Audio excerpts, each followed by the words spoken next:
नमस्कार, मैं दीपक राय। गौरैया एक छोटी पक्षी जिसका लंबाई 16 सेमी यानी कि 6.3 सेंटीमीटर माना जाता है। इसकी अगर हम वज़न की बात करें तो ये 42 से 40 ग्राम की चिड़िया होती है। वहीं वैज्ञानिकों का ये कहना है कि हमारे और आपके बीच में इसकी कुल 43 प्रजातियां पाई जाती हैं। इस चिड़िया की पिछले कई सालों से विलुप्त हो रही प्रजातियां एक संकट का विषय हैं।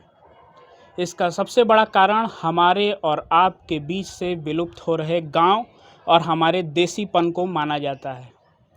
आज के इस आधुनिक युग में कंक्रीट के जंगल तैयार हो रहे हैं, तो वहीं दूसरी ओर हमारे देसी दुकानें भी एक तरीके से सुपरमार्केट का रूप लेती जा रही हैं, जिससे कहीं न कहीं पूरे समाज में एक दूसरा वातावरण उत्पन्न हो रहा है और काफ़ी ज़्यादा पॉल्यूशन भी सामने आ रहा है, जिसकी वजह से चिड़ियों को काफ़ी दिक्कतों का सामना करना पड़ता है।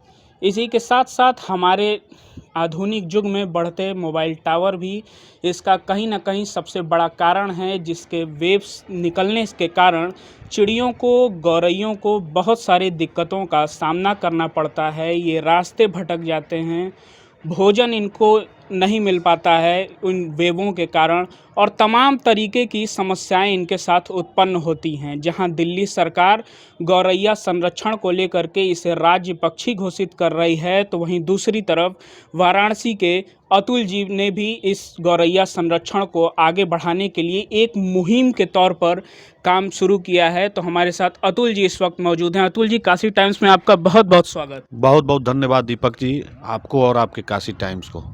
अतुल जी, आप हमारे दर्शकों को ये बताइए कि ये फाउंडेशन आपने कैसे शुरुआत की और सिर्फ गौरैया संरक्षण ही क्यों? 9 जून 2018 को हम लोगों ने परोक्ष रूप से गौरैया संरक्षण पे काम करना शुरू किया बतौर संस्था बना के व्यग्र फाउंडेशन। चूँकि हम लोग बचपन में, मैं मूलतः जनपद देवरिया का रहने वाला हूँ, और गांव पे जब हम लोग रहते थे तो बचपन से हम लोगों ने गौरैया के बीच जीना सीखा है। गौरैया को अपने आंगन में पाते थे, गौरैया को अपने अगल बगल देखते थे।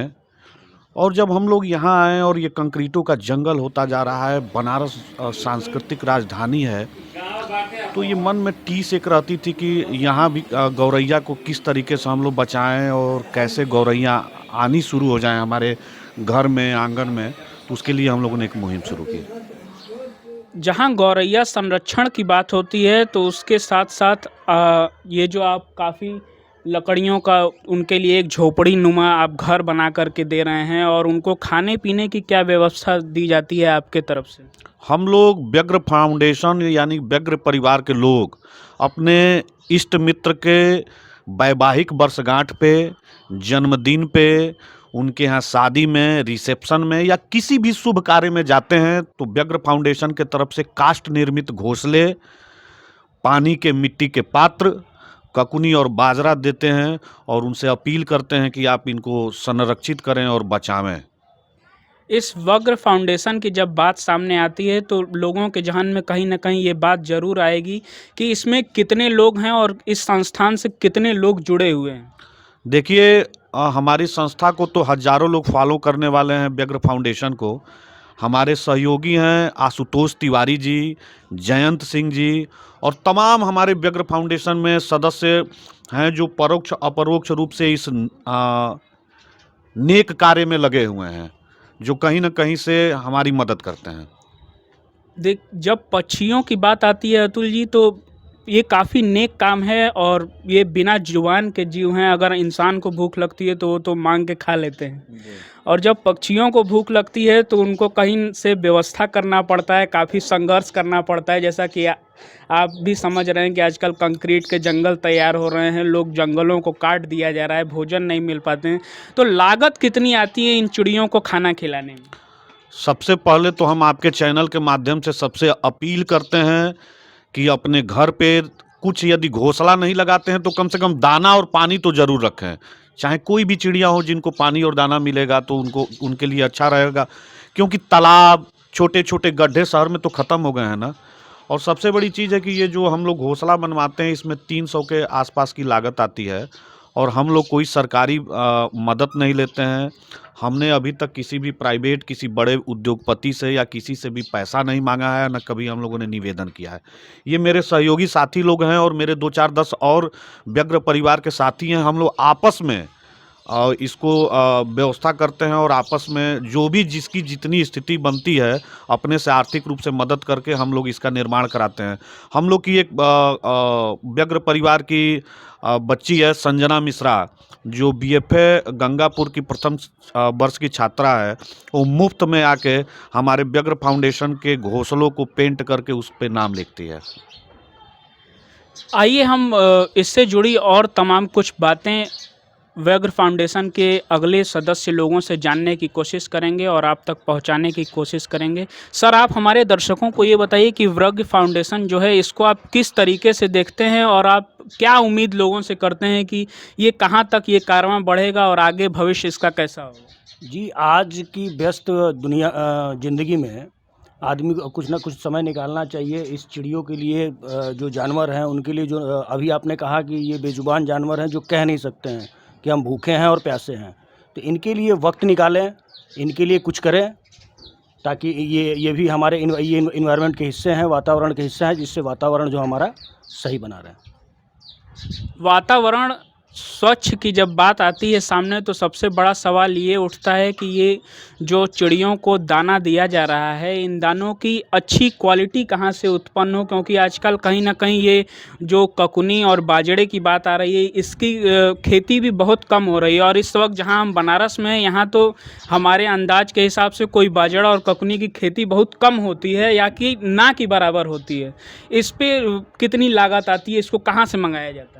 जी, यहाँ हम लोग शहर से ही मंगाते हैं। ये लगभग लागत, ये 250 ग्राम की कीमत ये लगभग 30 से 40 रुपये पड़ता है एक का। और अगर ककुनी बाजरा नहीं मिल रहा है तो चावल, धान भी डाला जा सकता है, चावल भी डाला जा सकता है, बहुत सी चीज़ें हैं, इनको दिया जा सकता है। मतलब खाने की जो भी गेहूँ, चावल, मतलब आपकी जो स्वेच्छा हो वो आप दे सकते हैं। कोई ज़रूरी नहीं है कि आप सिर्फ ककुनी बाजरा ही खरीदना पड़े या आपको कोई और कठिनाइयों का सामना करना पड़े। एक चिड़ियों के लिए व्यग्र फाउंडेशन का कहना है कि चिड़ियों के लिए एक ऐसी मुहिम है कि कम से कम उनको भी दाना पानी मिले और उनका जीवन अच्छी तरीके से चल सके। सर, इससे जुड़ी एक बात और हमें बताइए कि व्यग्र फाउंडेशन जो ये घोंसला और लोगों को प्रेरित करता है चिड़िया रखने के लिए, क्या इसकी कोई फीस ली जाती है या ये निःशुल्क चीज़ें हैं? हम एकदम पूर्णतः मुफ्त देते हैं व्यग्र फाउंडेशन की तरफ से। फीस जरूर लेते हैं। जिस भी साथी के यहाँ व्यग्र फाउंडेशन या व्यग्र परिवार पहुँचता है, तो फीस के रूप में हम उनसे निवेदन करते हैं कि आपके घर पे एक मीठी चाय हो जाए, बस और कुछ नहीं। क्या बात है! इसका मतलब कि एक तरफ चिड़ियों का तो पेट भर ही रहा है, दूसरी तरफ चाय के साथ एक संबंध भी स्थापित हो रहा है लोगों के बीच में। और शुल्क के नाम पे हम कुछ नहीं लेते हैं, शुल्क के नाम पे केवल चाय पीते हैं। और अपने तरफ से मुझे लगता है कि लगभग 800 के आसपास का उनको हम सामान देते हैं। जैसे 2 काष्ठ निर्मित घोंसले हो गए, 2 पानी के मिट्टी के बर्तन हो गए, आधा किलो ककुनी और बाजरा देते हैं, तो लगभग 750-800 की इसकी कीमत आती है। और आपको जान के अच्छा लगेगा कि व्यग्र फाउंडेशन 2018 से अभी तक ऐसे हजारों लोगों को घोंसला दे चुका है। व्यग्र परिवार प्रयागराज में भी लगातार समय समय पे जाता है। गोरखपुर में भी अभी नए कुछ लोग जुड़े हैं जो व्यग्र परिवार से जुड़ के गौरैया, विलुप्त हो रही गौरैया संरक्षण के लिए काम कर रहा है। हमारे माध्यम से आप किस तरीके से लोगों को जोड़ना चाहेंगे? क्या आपका कोई कांटेक्ट नंबर है या आपका कोई पेज है जिससे आपसे लोग जुड़ सकें? व्यग्र फाउंडेशन से जुड़ने के लिए फेसबुक के होम पेज व्यग्र फाउंडेशन पे लोग उसको लाइक कर सकते हैं, फॉलो कर सकते हैं, शेयर कर सकते हैं और ट्विटर पे इसको फॉलो कर सकते हैं। हमारा आप उस पे हमारी गतिविधि देख सकते हैं। हम जो भी कार्यक्रम करते हैं व्यग्र फाउंडेशन के पेज पे उपलब्ध होता है। और मैं ये नहीं कहता हूं कि आप व्यग्र परिवार से जुड़ें या न जुड़ें। कृपया आप इन बेजुबान, इन नन्ही चिड़िया को, जो हमारे घर की आंगन की शान होती हैं, इनको बचावें। और इनके लिए जब आप अपने आंगन में या अपने छतों पे, अपने दरवाजे पे जब इनके लिए दाना पानी की व्यवस्था करेंगे, तो मुझे आशा है कि ये विलुप्त हो रही गौरैया पुनः आपके घरों में चहचहाएंगे। सरकार और केंद्र सरकार से क्या आपकी कोई मांग है वृग्य फाउंडेशन को लेके, कोई डोनेशन या कोई ऐसी चीज़ें जिससे आपको दिक्कतों में और आपकी जो समस्याएं हो रही हैं उससे आप उभर सकें? मैं प्रदेश सरकार और केंद्र सरकार से यही कहना चाहूँगा कि जो अंतर्राष्ट्रीय गौरैया दिवस मनाया जाता है, तो ये अंतर्राष्ट्रीय गौरैया दिवस केवल संगोष्ठी में, मीडिया में तक ही सीमित न रह जाए। अंतर्राष्ट्रीय गौरैया दिवस यदि मनाया भी जाए तो कुछ पॉजिटिव वर्क होना चाहिए।